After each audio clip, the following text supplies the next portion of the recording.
When considering which boss arenas were the bottom of the Souls barrel, I had more trouble narrowing down the list to 10 than I did coming up with enough to roast. The same could be said for the top shelf arenas. I could go the easy route and go for aesthetics. But while eye candy is important, I wanted to dig deep to really separate the best of the best. Taking into account the narrative significance of a stage, unique features that stand out from the crowd, arena-specific mechanics that enhance the boss battles, and aesthetics, I was able to draw a high-quality line in the sand.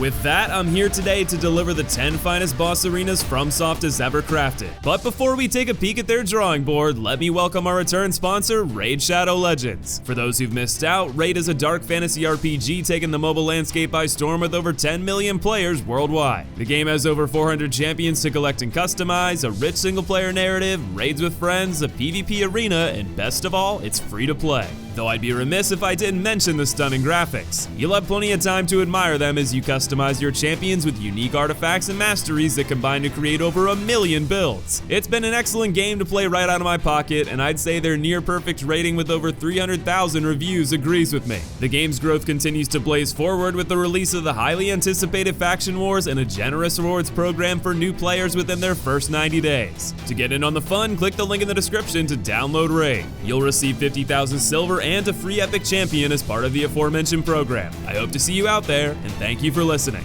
And now, without further ado, let's kick off the top 10 best boss arenas in the Souls series.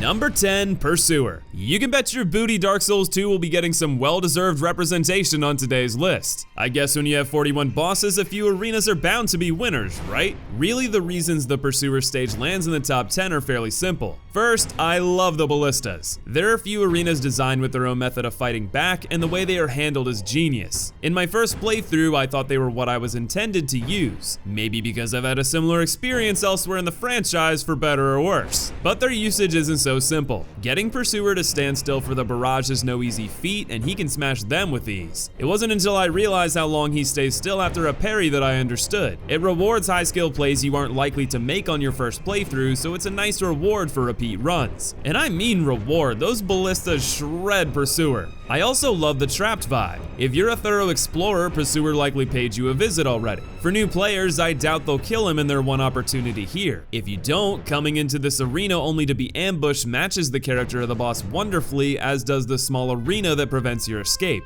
You have to square up and kill your Pursuer through close combat or clever use of your parrying skills to come out on top. All of that alongside the beautiful sunset framing the trial makes for an arena worthy of a top 10 nod. Number 9, Gyoubu Masataka Oniwa. Though my list of the worst arenas had no inclusions from Sekiro, the same won't be true for today's list. I know putting it on a list with Souls series in the title may be divisive, but forgive me. I'm a sucker for keeping FromSoft Souls-like experiences bundled together. Just be glad it's not to the point where I'm calling these rankings top 10 best boss arenas in the Elden Ekiro Blood Souls series. Yet anyway. Back to the topic at hand, Gyoubu as a boss is defined by his arena. Your first boss hurdle in Sekiro is guarding the gate to Ashina Castle, and as evidenced by the countless burning corpses littered throughout the stage, he's done a damn good job. So when he enters and shouts, "My name is Gyoubu Masataka Oniwa!" your laughter at his bravado is cut short by a literal pile of evidence that he has the skill to back up that insane gusto. As you do get out on the battlefield in one of the most mobile battles the series has seen to this point, it's a marvel to both watch and play. This is in part thanks to the gorgeous arena and how it expands the significance of where your battle unfolds, earning it a spot on today's list. Number 8, Executioner's Chariot. As I mentioned before, if there's one thing that Dark Souls 2's quantity over quality philosophy has going for it, it's that if you strike 41 times, you're eventually gonna hit it rich. Perhaps more than any other boss on today's list, the way you approach the Chariot's arena will make or break your experience. If you slap your balls on the table and decide to iframe the spiked hubcaps and race to KO the summoners, you're awarded if you've got the skills to pull it off. Alternatively, you can take it slow and hide in the safe spots while the skeletons get demolished as the Chariot makes its rounds, but that often leads to getting trapped and is certainly a larger drain on your resources. I love how involved the arena itself is baked into the challenge here, and it makes it a no-brainer for a mention on today's list. Number 7, Burn Ivory King. This arena significance spreads well beyond its walls, out to the entire level. Your experience within the Old Chaos depends entirely on how thoroughly you explore Elam Lois and if you have the perseverance to track down the knights. For each knight you bring up to a total of 4, you'll have a squad to take on the charred knights within. More importantly, each of your knights will opt to close off one of the 3 spawn gates at the cost of their own life. So as long as you bring at least 3, you can prevent them from spawning once it's time to face the Ivory King. If you get all 4, you can even turn the tide in your favor and have a buddy of your own to gank him. Outside of that unique mechanic, the Burnt Abyss is a sight to behold, and I love the plunge down, especially since you can see this one knight's foot clipping every single time. All of that together is plenty for me for the Old Chaos to stomp its way to number 7. Number 6, Dragonslayer Ornstein and Executioner Smough. The Peak of Orlando very well may be the apex of the series quality for many of you. Even though it's slightly edged out of that spot by some stiff competition for me, I've got a lot of love for this electric pair. I've said it many times over the years, but one of the defining features that made this the quintessential blueprint for how to do gank bosses right are the pillars. By using them to break line of sight and split the duo, you increase the probability of getting some one-on-one time. Their size and abundance throughout the arena is quite generous, and it stacks up well when you consider the boss's own size. Even during the one-on-one in the second phase, they can be used to put distance between some of their more dangerous moves. There are other ways to handle gank bosses such as speed differentiation, varied buffer lengths between certain attacks, and creating a time spawn mechanic for the other bosses. But ONS were the first to have an arena that nailed it almost entirely on its own. When you add its significance as a cherry on top one of the series' best areas and its own gorgeous look, it's an easy choice just outside the top 5.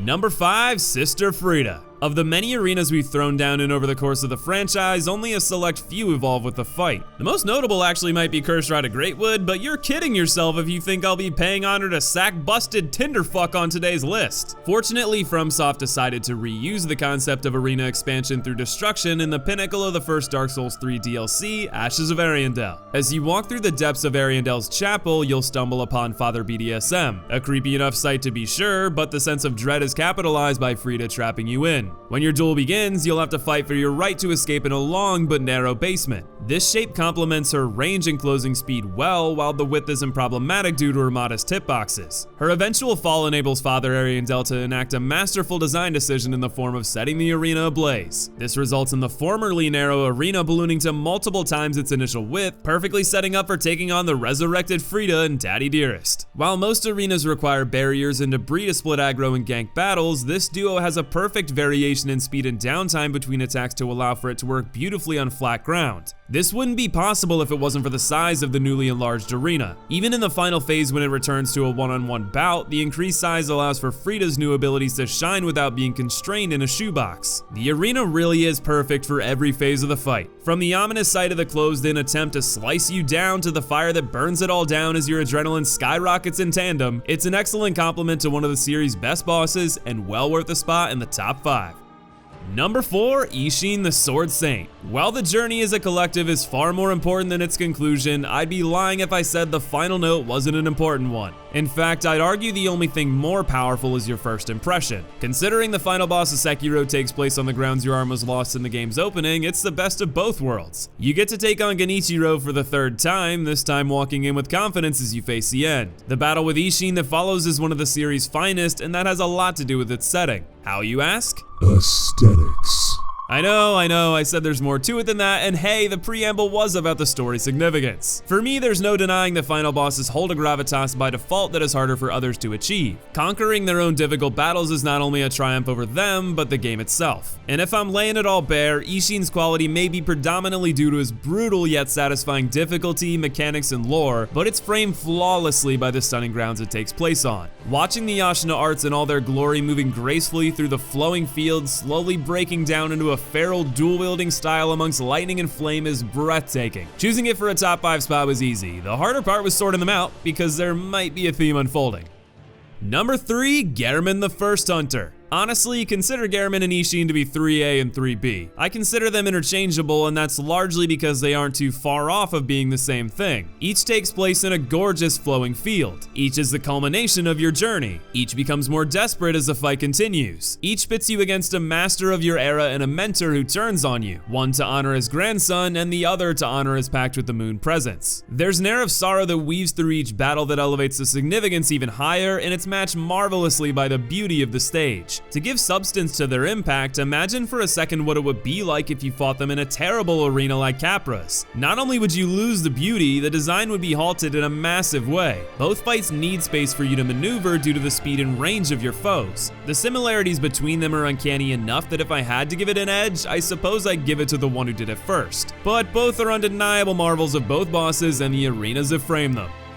Number 2, Soul of Cinder. Killing of the First Flame as a whole is undeniable eye candy, but it's also nostalgia candy. In contrast to revisiting a place where it all began, you're instead visiting the place where it first ended. You've got 3 games of momentum going into the kiln, and it's had a dramatic makeover since your first tour of duty. While the kiln from Dark Souls easily could have made this list, I think its significance as a boss arena is edged out reasonably by its Dark Souls 3 counterpart. I'll never forget the first time I fought Soul of Cinder. I had so many chills my hands were shaking. I couldn't even focus on his moves, dodging, or even my own attacks. I was overcome with a wave of nostalgia. After regaining my composure, that nostalgia quickly turned into a determination to end the cycle and claim victory. But upon doing so, I was overwhelmed with a feeling of sadness. No matter what I did, this was it, the end of Dark Souls. Every ounce of love I felt for the trilogy culminated in that moment, and I truly believe it wouldn't have carried that weight without the integral use of the First Flame as its stage. Then again, the series wasn't over just yet. And my choice for the best boss arena in the Souls series, Slave Knight Gael. Our previous 3 entries are all geared toward the gravity of the finale on a beautiful stage. For Isshin, I was determined to fight for my master and deliver on my promise to sever his immortality, and I was thrilled to take on a legendary warrior in his prime for that right set in a stunning field. For Gehrman, I was determined to fight for my own life, break through the Eldritch truth, and descend to the heights that so many troubled souls you stepped past foolishly failed to reach. For that, there was no more fitting stage than the hauntingly beautiful graveyard of the Hunter's Dream. And for Soul of Cinder, 3 games worth of resolve to end a fruitless cycle gave me the fire I needed to break it. Allowing that motivation to shine in a field full of the countless souls to stoke that flame was invigorating. And that's just it. As you shatter Filianor's egg and time accelerates to its end, you come out to the arena to see a vast expanse of nothingness. A sea of desolate sand with only a monster devouring the last souls left alive, other than you that is. It is of course merely a theory, and probably not one that's even right, but personally I subscribe to the idea that you're teleported to a time where Gael has consumed all of humanity except for yours, and to make the Dark Soul whole again, he'll be needing it. That makes him eerily similar to another famous character throughout the series, you.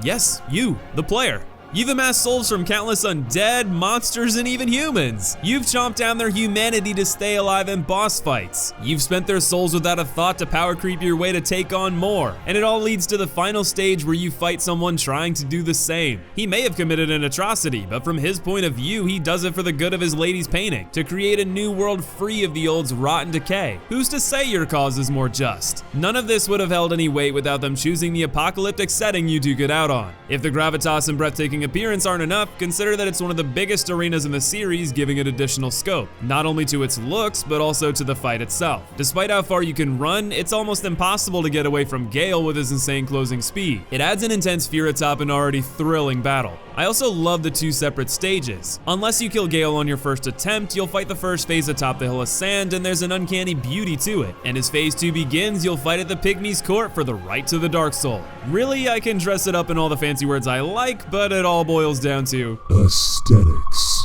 But of course, that's just my opinion. What boss arenas in the Souls series are your favorites? Let us know in the comments below. Be sure to check out the rankings I've done on the many Souls-like games recently released. And if you're enjoying the content, subscribe and ring my bell to stay tuned for the Metal Gear Solid franchise boss rankings leading up to the release of Death Stranding. And of course, I want to thank you all for watching today. Much love to you, and I'll see you in the next video.